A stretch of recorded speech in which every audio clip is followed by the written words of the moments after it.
G'day and welcome back to the Talking Leadership TV podcast series. Our guest today is Annette Taber. She brings over 30 years of experience in the information and communications technology industry. Her most recent adventure, the launch of her company BoardSWAP in the spring of 2023, provides fully outsourced advisory boards as a service to companies within the ICT channel ecosystem. Preceding a move into entrepreneurship, she served as a Senior Vice President, Industry and Public Sector Outreach for the Computing Technology Industry Association, CompTIA, where she formed, appointed, facilitated and governed the Association Industry Advisory Council program. Prior to CompTIA, Annette worked for the Tech Data Corporation, now TD Synex, and started at the ground level as a sales representative, later moving to spearhead their systems engineering department and grow it to a force of 70 engineers, supporting 75,000 customers and a sales staff of 300. Annette is a graduate of the University of Maryland University College, has a degree in business and management, is CTT Plus certified as a CompTIA technical trainer, and is also a certified chair, an exclusive credential issued by the Advisory Board Center for Advisory Professionals that have completed the Certified Chair Executive Program. I really enjoyed this podcast. I hope you do too, but enough from me. I'll hand over to Annette. Annette, thank you for giving your time to speak with me on Talking Leadership TV. So I am very grateful for the guests that I've had in the US that have given up their time to speak with me. Usually it's the end of your day, and as we're recording this, it's the end of a week for you. So 100% appreciative of the time that you're giving up.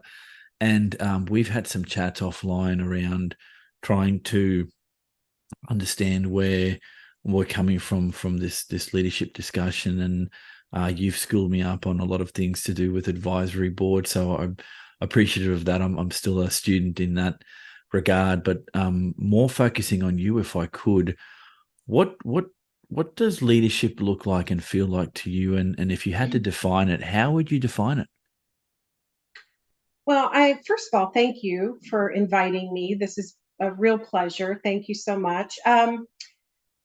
You know, I think people look at leadership obviously through many different lenses. And for me, I would say my leadership journey started at a Fortune 100 company at the ground bottom.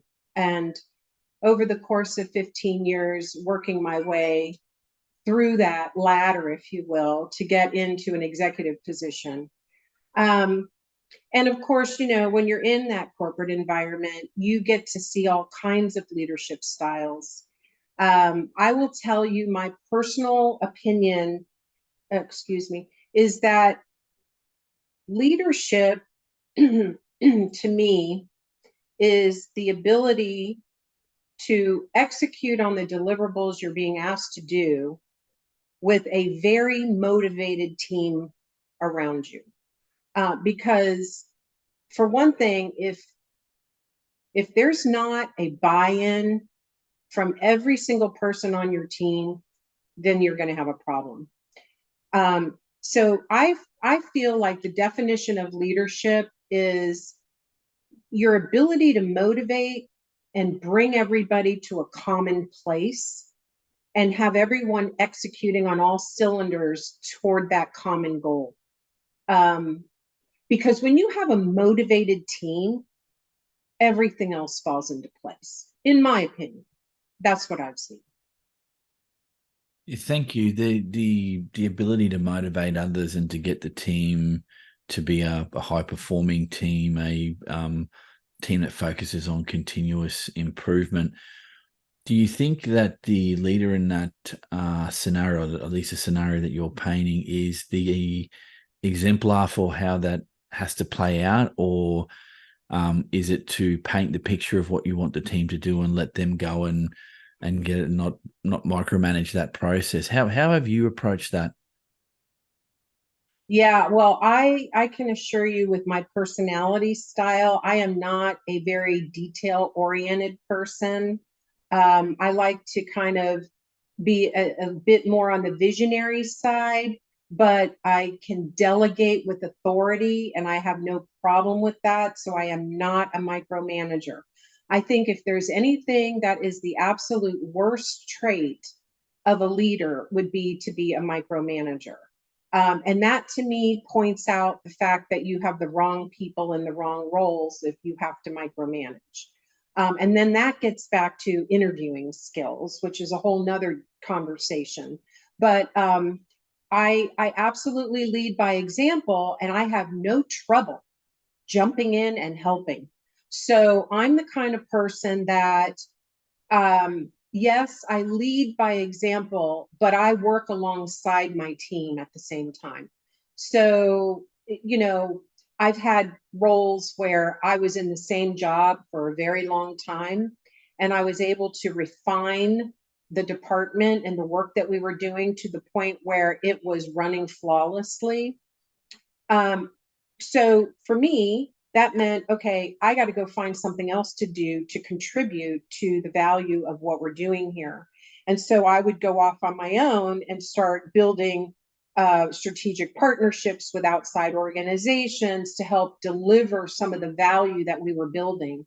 So whatever it was, I always felt like, you know, here's a quote. I love this quote. It's one of my favorites. To achieve all that is possible, um, one must attempt the impossible. And to be all you can be, you must dream of being more. So you can never be satisfied. You can never be comfortable.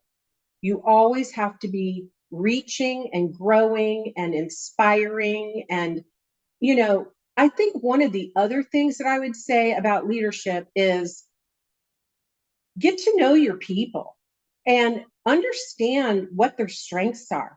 And I'm not all about that, oh, well, here's your strengths and here's your weaknesses. And guess what? We need to put you in some things to help you stretch and overcome these weaknesses.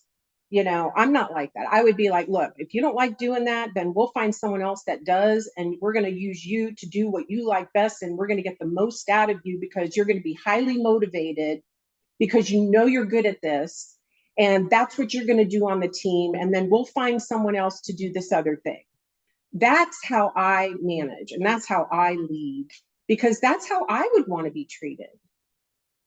Yeah, it's an interesting point, Annette. One thing I've often wondered is when leaders in whatever capacity are assessing their teams and they go through this process of, well, what are your strengths and where are your weaknesses or areas of opportunity?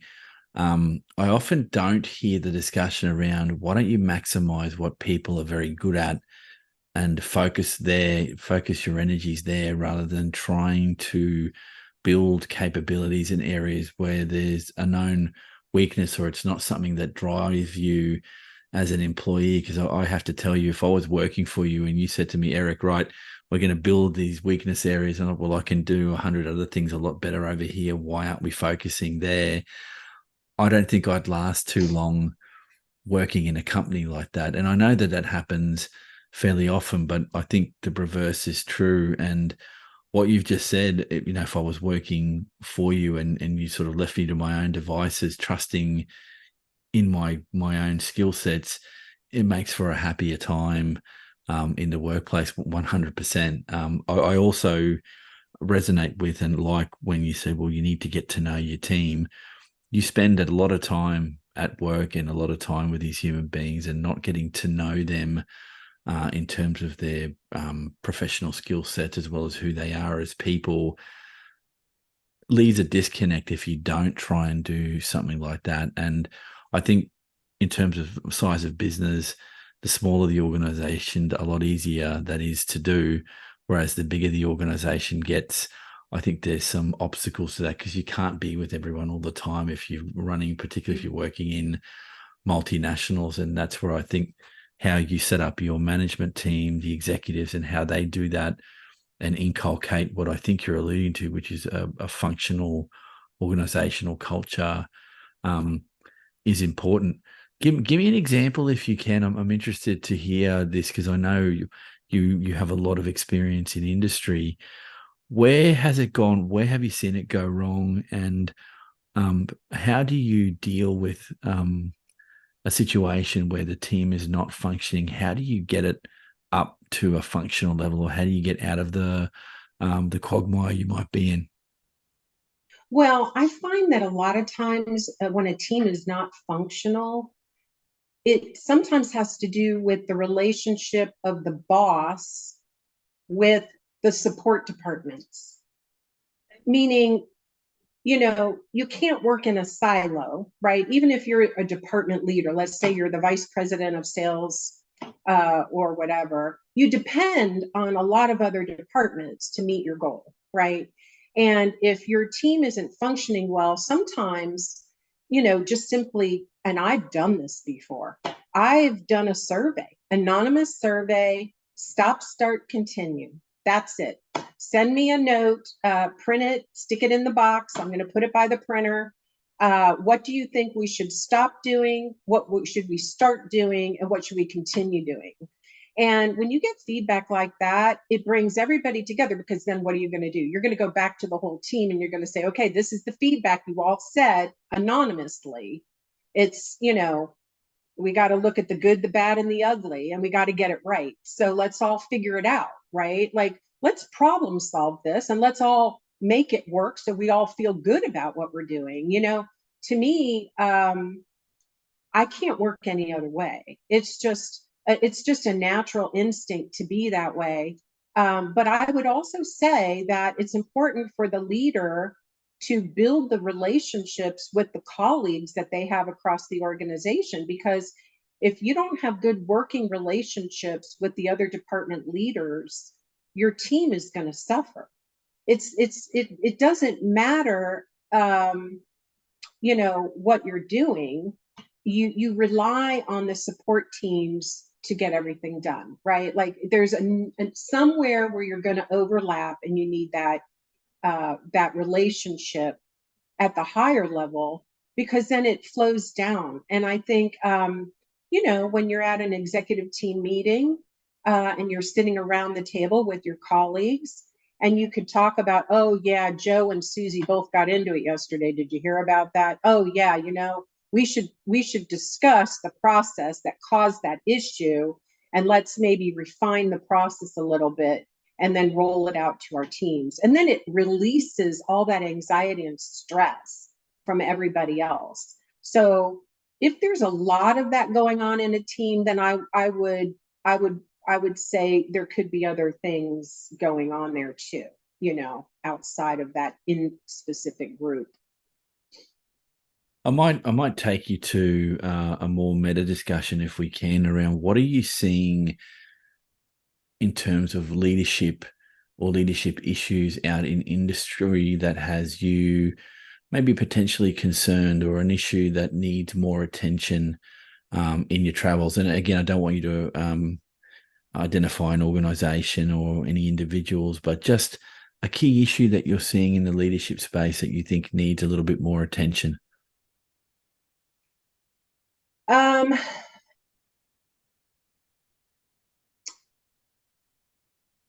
well, I'm working with a client that has some challenges also with his board of directors. So what happens is, there's a tight-knit group working very well together at the business level, with the president and all the direct reports. And let's say, the board isn't as familiar with the actual business. Not all of the board members, but let's just say a handful of them don't really understand the business. I think there's a trend right now with boards, whether it's, the old Twitter board, where a lot of the people, they're just from the good old boy network and they get on these boards and they don't really understand the business. So I would say, if you're gonna enact a board of directors, you got to have people that at least understand the industry, understand the business, are willing to make the commitment. And if they aren't, then they shouldn't be on the board, right? Because this company is an awesome company. And I I can just say that, you know, the synergy that I witnessed within the executive team and the president was impeccable.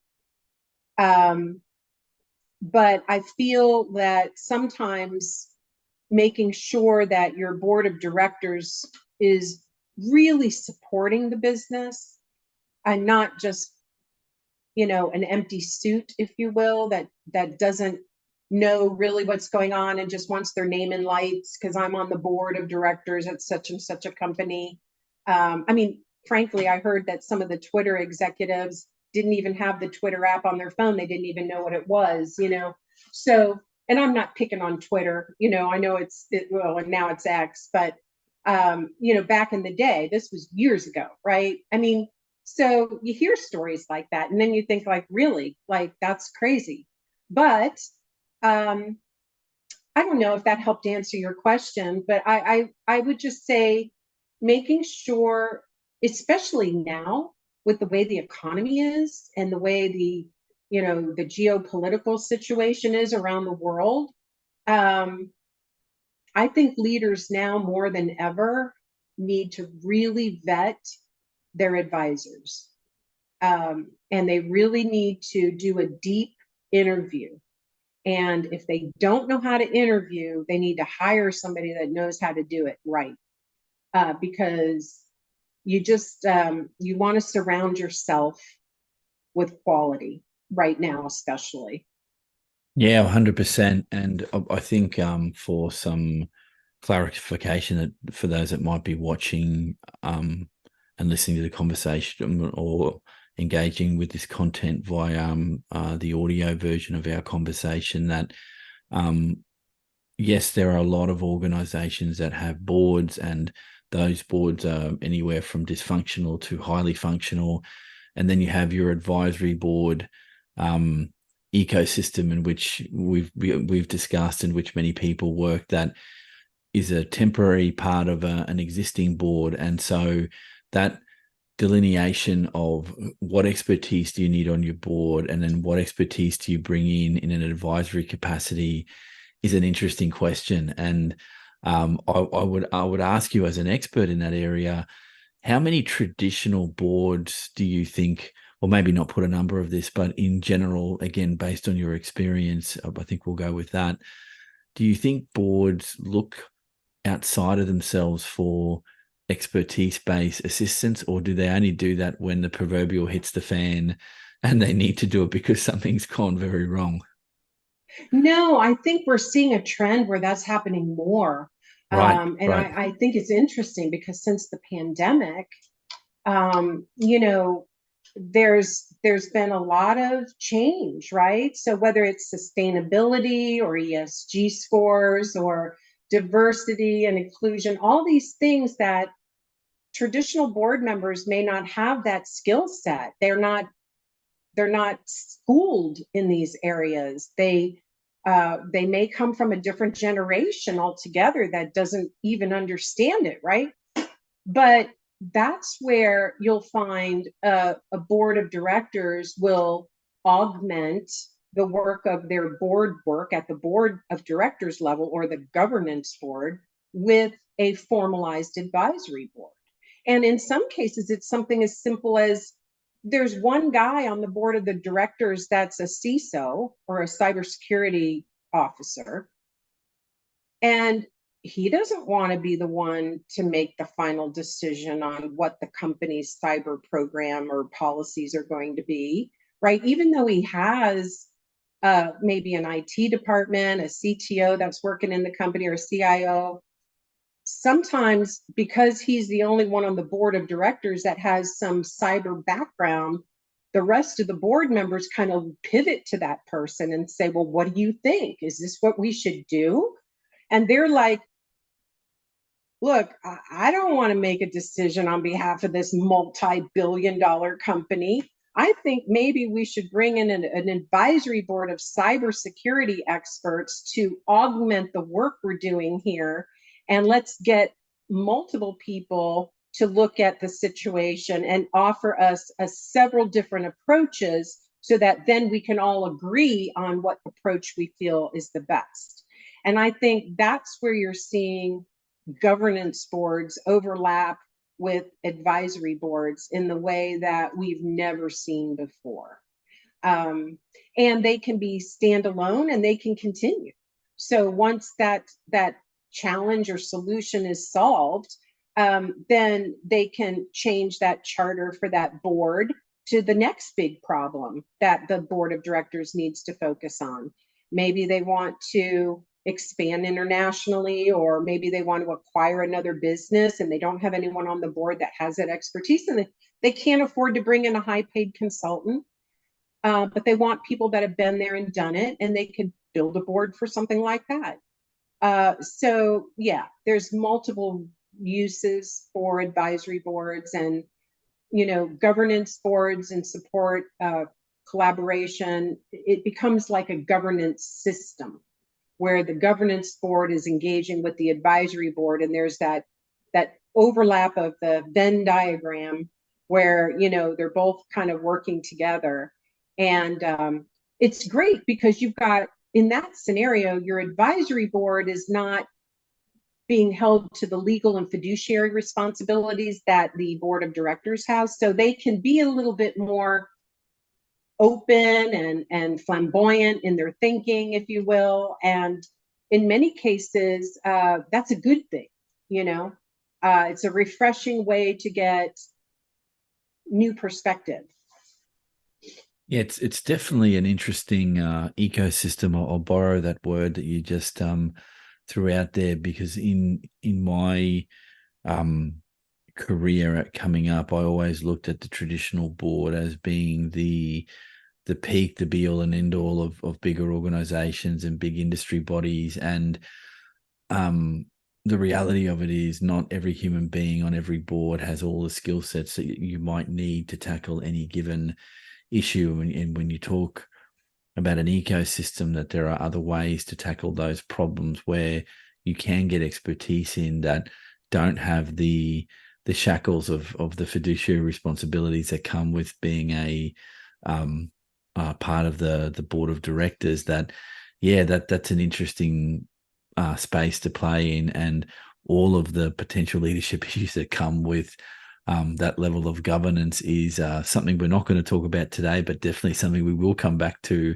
hopefully in the future, if you'll keep chatting with me. But Annette, I'd like to pose this question to you, and I'm sick to death of the issue, and I'm sure you are, and some of those that will be listening to this, around a post-COVID-19 workplace. And from going through the pandemic, do you think the way leaders practice the doing of leadership was impacted through that process? Is it still too early to tell?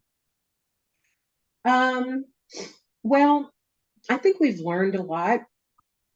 I think as just global citizens, I think everyone has taken their own learnings from the experience. Personally, I am not a believer in mandating people to have the vaccine, for example, to keep their job. There was a lot of that going on here in the US. I'm not sure how that was received elsewhere. But then there was the remote workforce issue, right?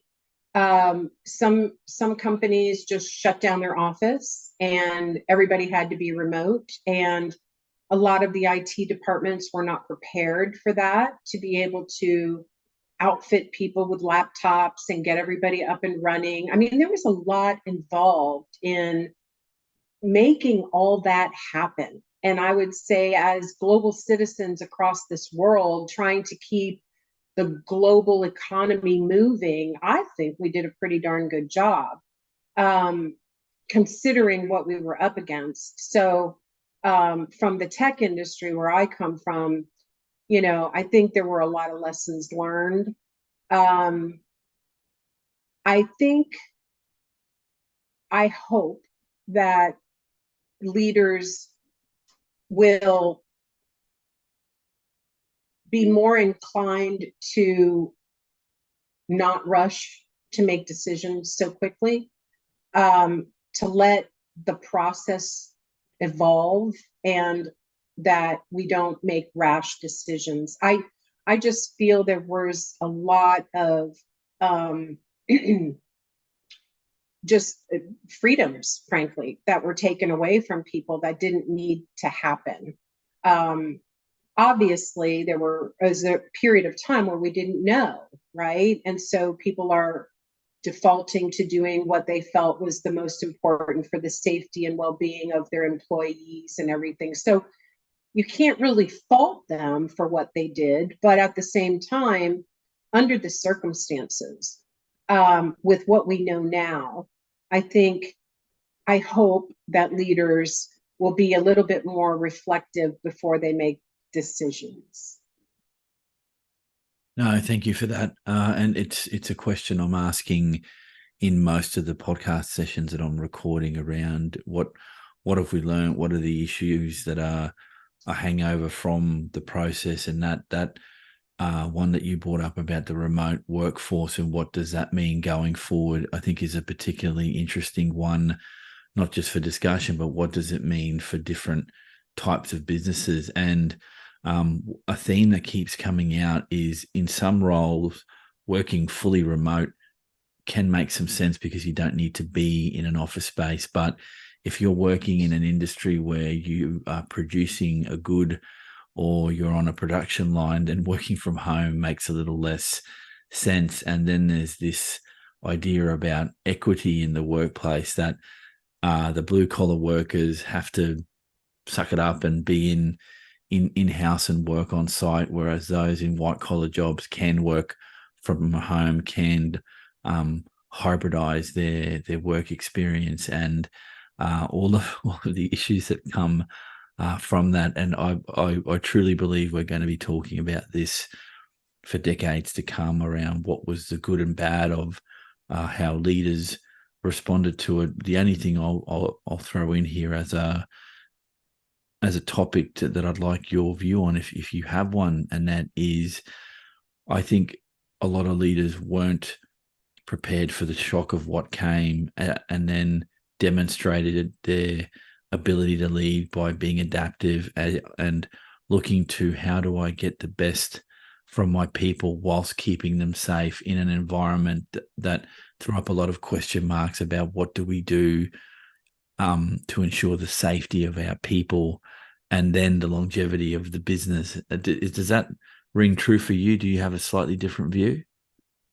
No, I agree. Of course, my experiences have been with organizations that were not building a physical product. So again, I want to clarify that, because you're right. You know, if you're in manufacturing, you have to go to the plant, you have to do the job, and then you've also got the issue of uh, how do you keep everybody motivated in a situation like that, right? Like, you know, I have family members that work in a production type of an environment where it wasn't a fun experience being in that environment with the mask, and it was not easy for these people. Whereas then you, like you say, you've got the ones that are maybe so in the white collar jobs where they're at home and they've got their latte next to them. And how does that how do you keep that balance, and how do you present yourself as a leader in a capacity where you're gaining the respect of both sides, of both of those audiences, right? That's a tough one. And to your point, I agree. I think, we're going to be talking about this for a long time. And then you add the additional element of everyone going to work remote and then not wanting to come back to an office. And now you've got all this real estate that's out there where companies have these beautiful offices and nobody's in them. And, what's going to happen with the ramification from all of that? Because, now people realize, well, I can do my job just as effectively at home. And we have a Zoom meeting with the team. So I still see everybody. It's not like I'm just because I'm physically, we're not there. Things seem to just be getting done. And I mean, I personally am always one that's more of a hands-off person anyway. And, you know, I expect certain deliverable, and as long as that's being delivered, I honestly don't care how you get it done. You could be at a coffee shop for all I care, working on your projects. I don't need you to be in an office, but again, it depends on the job. So, yeah, I mean, I don't have all those answers. I wish I did. But I agree that there will be books written about this in the future, and there will be a lot of reflection on what we've learned going through this process. Yeah, I hope when those books do get written that there is some consideration, and I mean real consideration for the human beings that were in leadership roles that were broadsided by this and had to adapt very quickly, and some did it very successfully and some had some issues with it. But I think coming down hard on those that didn't do it so well, I think is not a credible way to assess how they dealt with things, because we were dealing with a global pandemic, and it's the only one that I'm aware of in my lifetime that did what it did to the global community. And yeah, for sure that there will be ongoing issues for discussion. My sense of this is that, or my hope for this, sorry, is that boards and advisory boards remember some of these lessons when they're dealing with organizations that are still having a hangover from the COVID period. One thing that I'd like to share is a financial institution in Australia here. I won't name that institution, was identified in the media as not just requesting but demanding those employees that were working remote that you had to be in the office a minimum of 50% of your time through the week, or it was unacceptable for you to be fully remote from home. And the argument from employees was, well, we're getting the work done, we're not in the office space, and we want to keep ourselves healthy and our families. Why are we reverting back to the old models of how we work? And not to attack that institution, but it brought up something in my thinking that how quickly are we going to revert to type post the pandemic? All of these potential new ways of dealing with teams and understanding our leadership orientations, how quickly will we revert to type once there's been some clear air between the end of the pandemic and getting back to supposed business as usual? Well, that's such a good point. And I have to tell you a personal story. I have a family member who was working for a company, and he's probably maybe 29 years old. And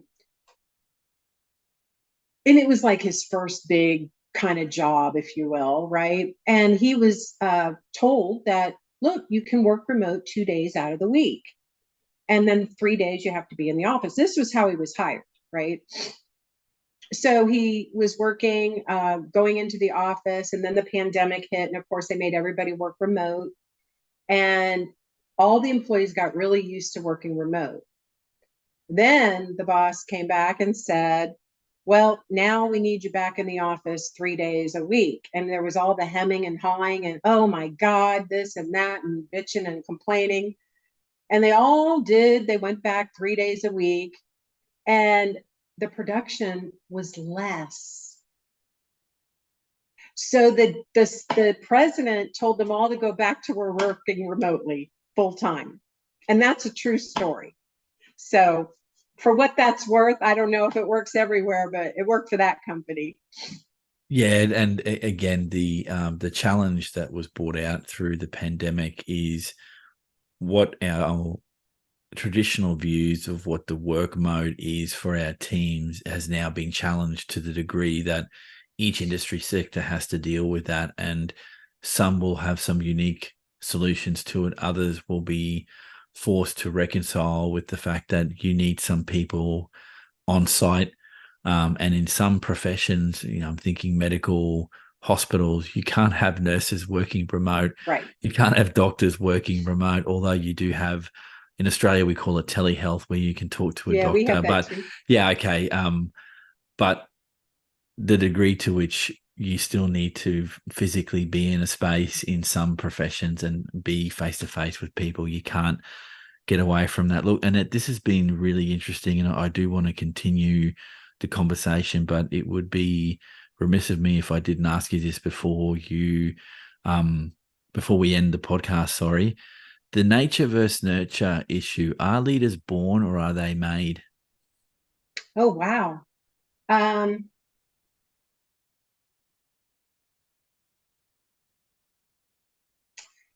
that's a really good question.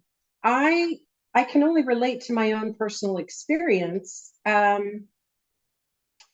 I think it has a lot to do with personality. So I would almost say maybe you're born with it, because I think it's a personality type that that that can make a good leader too. Not so much skills as it is your ability to interact with different types of people.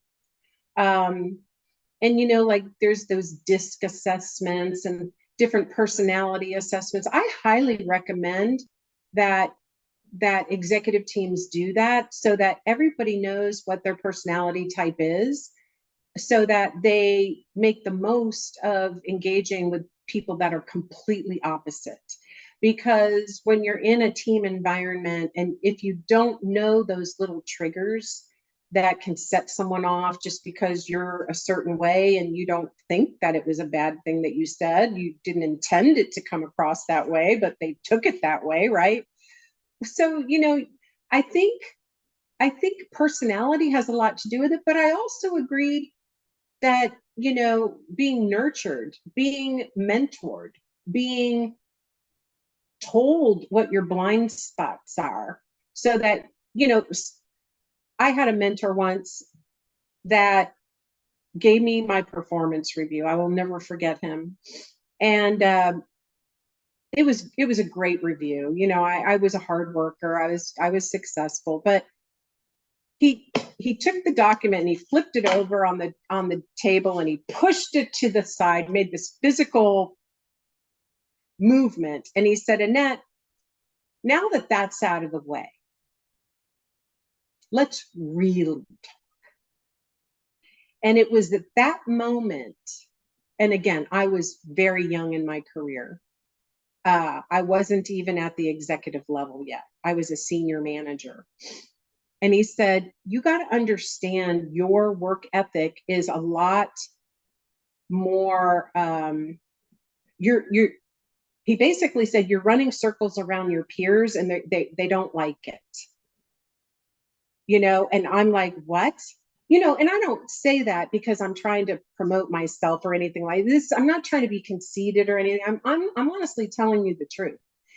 I was so hell bent on executing and getting to the next, like I was so driven that I wasn't looking up. I wasn't looking around. I wasn't taking the time to build the proper relationships with my peers. And that was all I needed. And then, boom, I went right up the food chain, because I learned that it's not just about getting that next job or getting that next promotion or getting that paycheck, right? It's about the impact that you leave behind on others. And when you realize that being a leader is about,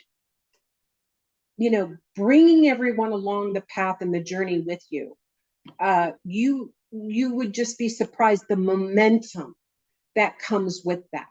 So when you make the time to invest in people, genuinely care about them and about them being happy and motivated and wanting to come to work every day, it makes all the difference, in my opinion.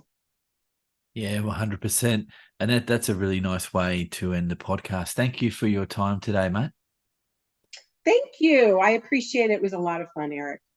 That concludes our podcast with Annette. I'd like to thank her for her time and insights. This was a thoroughly enjoyable podcast. As always, thank you for supporting the work we're doing here at Talking Leadership TV. Please drop a like or subscribe to help us grow the channel. And please have a good day, rest of your week, and we'll catch you all on the next episode of Talking Leadership TV.